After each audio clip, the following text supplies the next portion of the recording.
namanya IPO, pada materi IPO. Nanti anak-anak akan tahu materi IPO itu apa saja ya. Lalu sebelum kita mulai pembelajaran kita, Pak minta salah satu dari kalian untuk memimpin doa.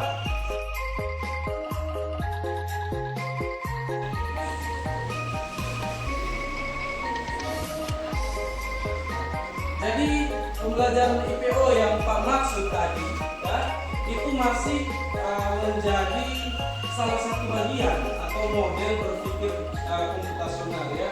Ini masih dalam kerangka berpikir komputasional yang fungsinya yaitu bisa melatih siswa agar mampu berpikir sistematis, runtut dan logis ya. Jadi berpikir komputasional itu sendiri seperti yang sudah kita pelajari sebelumnya, kita sebagai manusia yang membuat komputer ya, harus bisa berpikir secara sistematis seperti cara berpikir komputer. Awal dia harus buat bagaimana, terus nanti dia harus berproses seperti apa, lalu hasilnya seperti apa. Nah itu juga harus kita pahami ya. Dan kita hari ini akan bekerja sama ya untuk menyelesaikan tujuan pembelajaran ini. Ya, ada 3 ya. Yang pertama yaitu kalian akan diajak untuk memahami konsep berpikir komputasional, input, proses, output. Nah, makanya tadi Pak singkat IPO, ya, input, proses dan output. Melalui kegiatan apa? Menyimak video dan apa? Diskusi kelas. Lalu yang kedua, peserta didik juga diajak untuk mampu nanti menentukan kegiatan mana itu kegiatan input, mana kegiatan proses, dan mana kegiatan output melalui penugasan dan diskusi kelompok. Ya, nanti kegiatan pembelajaran kita hari ini kebanyakannya di diskusi kelompok ya. Lalu yang terakhir, peserta didik juga mampu merumuskan suatu kegiatan menggunakan konsep input, proses dan output melalui penugasan juga. Jadi nanti kalian akan membuat suatu kegiatan yang ada unsur-unsur input, proses dan outputnya, gitu ya. Jadi simpel saja 3 kegiatan yang akan kita lakukan hari ini: menonton video dan diskusi, melihat gambar, dan juga ada gamesnya. Senang tidak kalau ada game? Senang. Oke, kalau begitu kita ikut pembelajaran dengan baik hari ini ya. Nah, sebelumnya Pak mau tanya ke kalian supaya kalian ada rasa ingin tahu ya. Kalian mau rasa ingin tahu atau rasa ingin tempe? Mau rasa ingin tahu. Oh, rasa ingin tahu saya. Oke. Di sini Pak mau tanya, pernahkah kalian mengirim pesan menggunakan aplikasi WhatsApp? Pernah. Pernah? Pernah. Siapa yang pernah? Katakan. Nah, banyak ya. Sekarang semua anak SD sudah pegang HP. Oke, baik. Turun tangan. Ada yang bisa jelaskan Bapak bagaimana cara dia bekerja? Nah, bagaimana cara kerja? Cara pakainya bagaimana? Ada yang tahu? Ya. Masuk ke WhatsApp, aplikasinya, lalu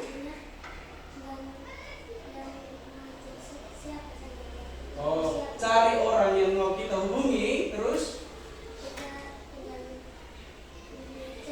kita tinggal chat warna apa? Chat maksudnya untuk mau mengirim pesan ya, berkirim pesan, bertukar pesan ya. Lalu setelah ketik apa yang kamu buat? Mengirim lewat kantor pos. Ya? Langsung kirim lewat WhatsApp itu. Caranya dengan Tekan apa? Satu orang saja, jangan benar-benar dia. Apa itu? Tombol kirim. Ada tekan tombol di situ, tulis tekan tombol kirim. Bukan. Oh bukan, apa? Tekan apa? Tekan lambang itu tuh, ke pesawat ya, kertas ya. Ditekan nanti pesannya terkirim. Lalu kira-kira apa yang akan terjadi jika kalian tidak buat langkah-langkah seperti itu? Misalnya kalian sudah ketik tapi kalian tidak tekan dia punya tombol kirim. Satu orang tanda tangan. Ya. Pasti pesannya tidak akan terkirim. Kalau pesan tidak terkirim, orang yang mau kita hubungi tahu pesan kita tidak? Tidak. Tidak mungkin tahu. ini sedikit motivasi dari Pak ya terkait pembelajaran kita hari ini. Lanjut. Ya. Oleh karena itu, Pak akan mengajak kalian untuk menonton suatu video ya. Coba nanti kalian amati baik-baik video ini. Nah, ini juga masih terkait dengan apa ya? Kita masih dalam bulan kemerdekaan ya. Menyambut kemerdekaan. Ya, Pak akan mengajak kalian untuk kita nonton video ini. Tidak boleh ribut ya. Lagu RI ke-80 karena banyak banget yang komen ini logonya, dan jujur logo ini modern banget. Dia tidak mau komen atau mengkritik logo ini, tapi kalian bisa diskusi di komentar. Langsung aja kita riset, kumpulkan banyak elemen masuk dan kita masuk brainstorming, kita sketsa. Begitu serius, aku buat sangat abstrak dan modern dan kurang lebih seperti ini. Mungkin kita perlu membuat bentuk yang lebih megah. Kita membuat bentuk yang lebih megah, langsung buatkan beberapa sketsa alternatif. Kalian pilih yang mana? Di sini langsung kita pilih 3 rekomendasi. Ke bentuk aku pilih yang ini. Tapi kira-kira bisa nggak ya bentuknya menjadi sambung menyambung? Jadi dia logo RI ke-80 versi Seniman Bocah.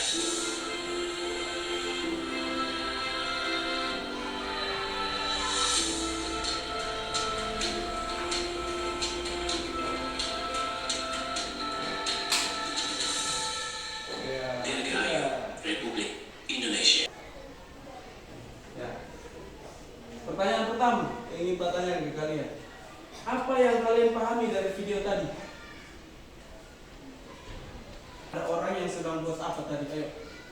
Ya, Davis. Membuat logo. Ada seseorang yang membuat logo. Seseorang itu bekerjanya membuat logo. Dia pekerjaannya namanya apa?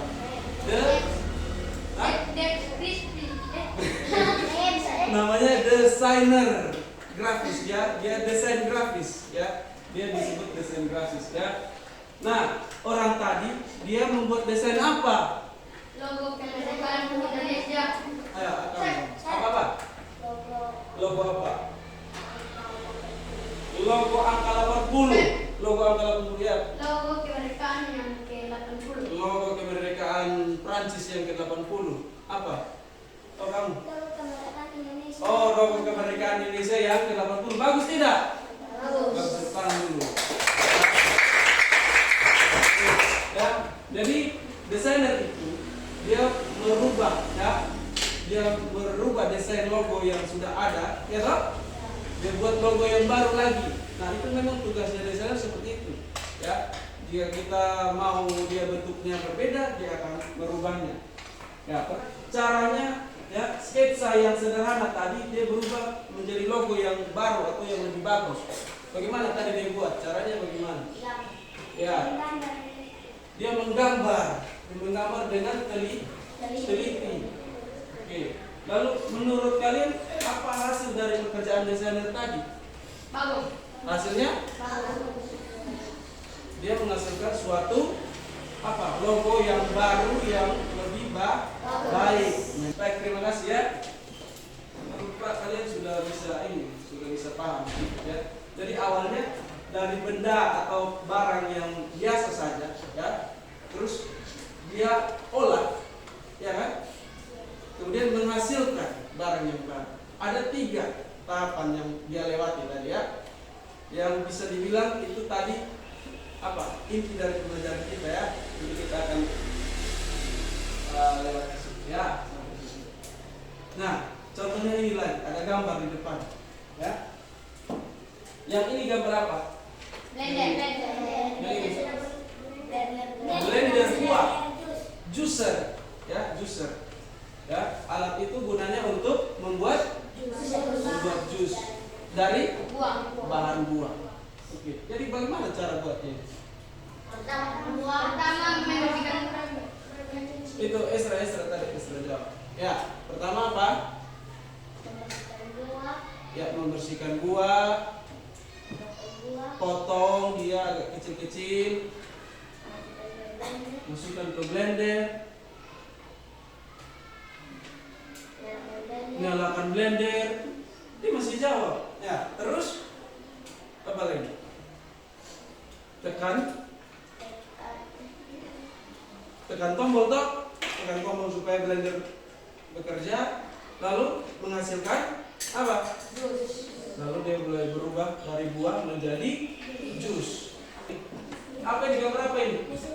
Ya, siapa yang bisa jelaskan? Ya. Oh, baju yang kotor, terus diambil,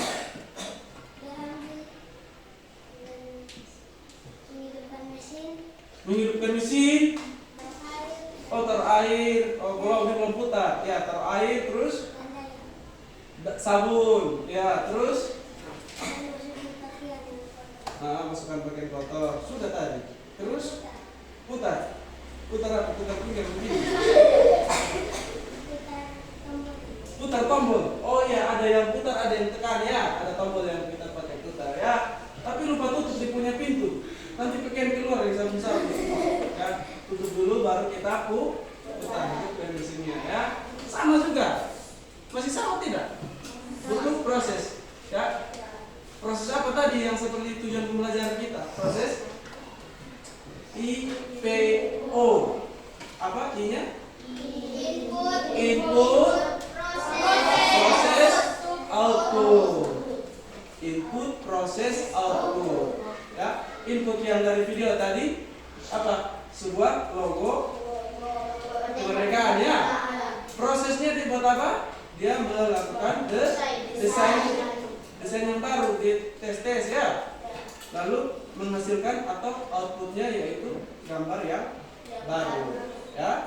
Sama juga seperti ini tadi. Ada buah. Buah itu apa? Input, proses atau output? Kalau di blender proses. Input. Lalu prosesnya apa? Kalau blender ini? Hah? Waktu kita blender ya, menekan tombol ya. Lalu outputnya yang mana? Outputnya dari buah tadi menjadi jus, setelah diproses menjadi jus. Ya, sama juga ya. Oke, terakhir lagi ya, ada yang bisa jelaskan gambar yang di bawah ini? Ya, sekarang penjelasannya menggunakan istilah IPO tadi ya.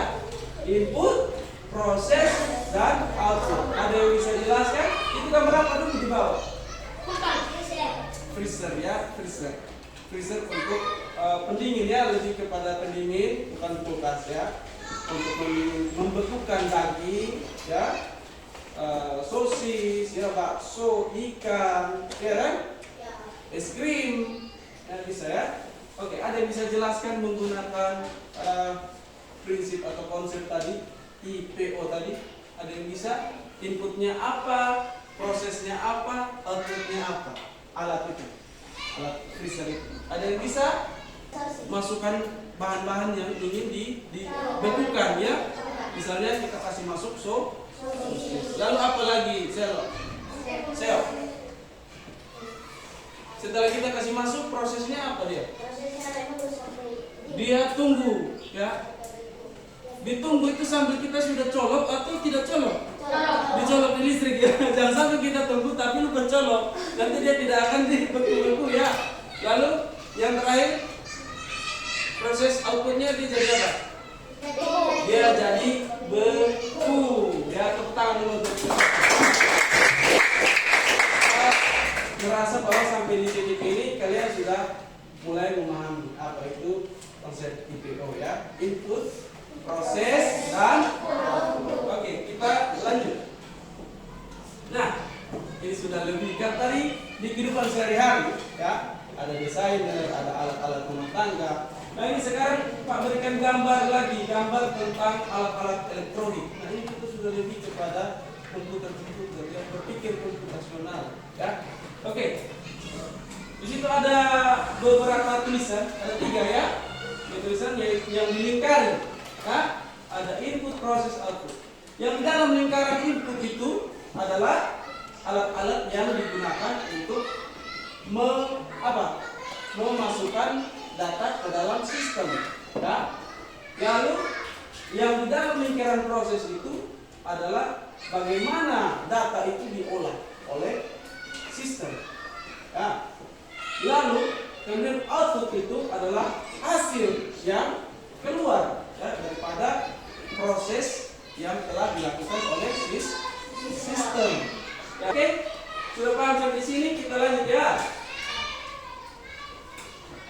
Nah, ini tadi yang sudah saya jelaskan, ada data atau informasi ya, kita input ya, input ke dalam sistem ya. Nah, sistem itu dia mulai berpikir, dia mulai berproses mengolah data atau informasi atau itu di dalam koridor proses ya.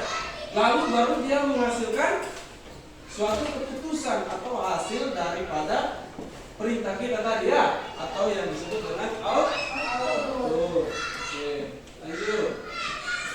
Nah, sekarang sebelum kita bermain kelompok, kalian sudah masuk ke dalam kelompok belum? Sudah ya?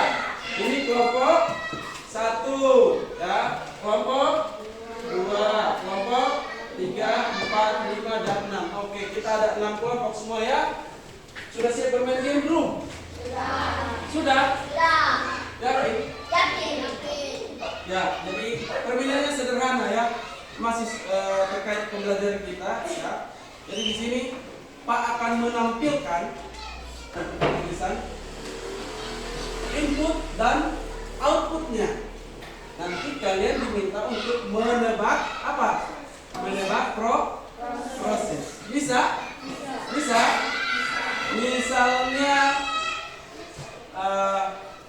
kayu ya, kayu input ya. Misalnya ini sebelum kita mulai ya, Pak kasih contoh. Kayu, lalu outputnya meja. Prosesnya apa? Berkelompok ya kamu. Dipatahkan. Ya kamu. Diolah menjadi meja ya. Biji jagung menjadi popcorn. Prosesnya ya, kelompok 1.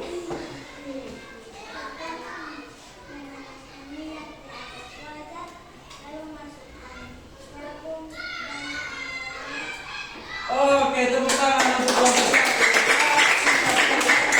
Prosesnya itu memanaskan minyak di wajan lalu memasukkan jagung. Kemudian dari jagung tadi dia berubah menjadi output yaitu popcorn. Oke, tepuk tangan lagi.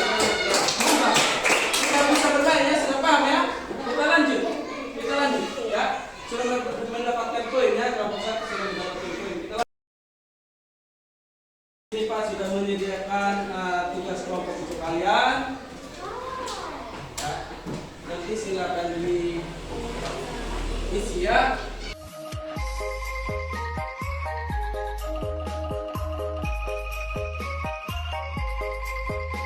Diamnya kalau ada teman yang presentasi harap untuk tidak ribut, lalu kita semua sama-sama mendengarkan.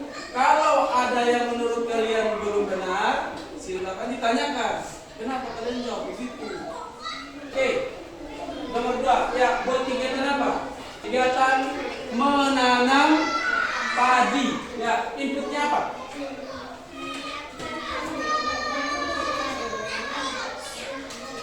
Halo, ini Pak sudah dengar. Ya, menyiapkan apa? Menyiapkan cangkul dan bibit padi. Oke, lanjut.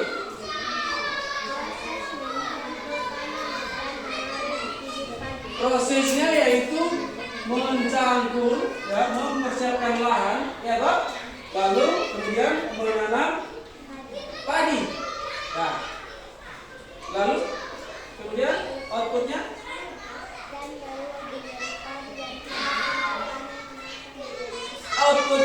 padi mulai tumbuh dan kemudian dipanen dan dimasak menjadi nasi. Nah, kira-kira ada tanggapan dari kelompok lain? Ada yang mau kasih tanggapan, saran atau kritik? Setuju semua dengan jawaban mereka? Setuju? Oke, kita berikan aplaus untuk ya, terima kasih. Bagus ya, bagus. Ya, kita menang.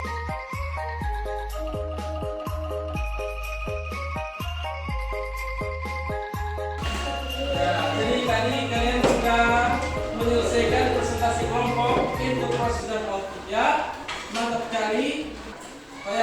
semua sudah paham, ya, nanti kalau ditanya apa itu input, oh input itu memasukkan data, ya toh? Lalu apa itu proses, bagaimana data itu diolah, ya toh? Lalu output, hasil daripada pemrosesan data.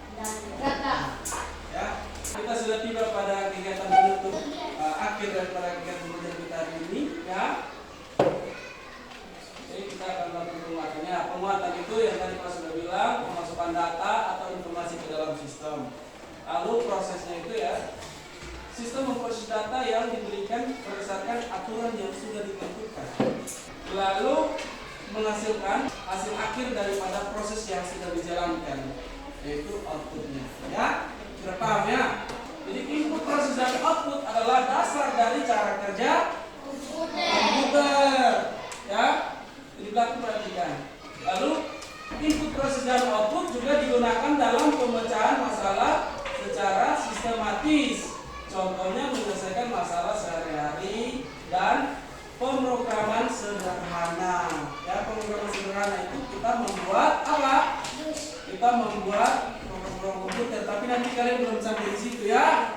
IPO juga merupakan cara berpikir sistematis untuk menyelesaikan masalah dengan langkah-langkah yang jelas ya. Lalu refleksi. Ya. Bagaimana perasaan kalian setelah mengikuti belajar ini? Ya. Bagaimana? Ada yang sedih? Senang. Ada yang tidak senang? Yang tidak senang? Oh biasa Pak. Iya, karena Pak biasa menyenangkan kalian karena biasa. Oke, lanjut. Pengetahuan apa saja yang kalian peroleh dari proses input dan output? Nah, ini kita. Nah, sebelum kita menunjukkan kita pada pagi hari ini, Bapak minta saya satu siswa untuk bisa kita dalam doa. Ya.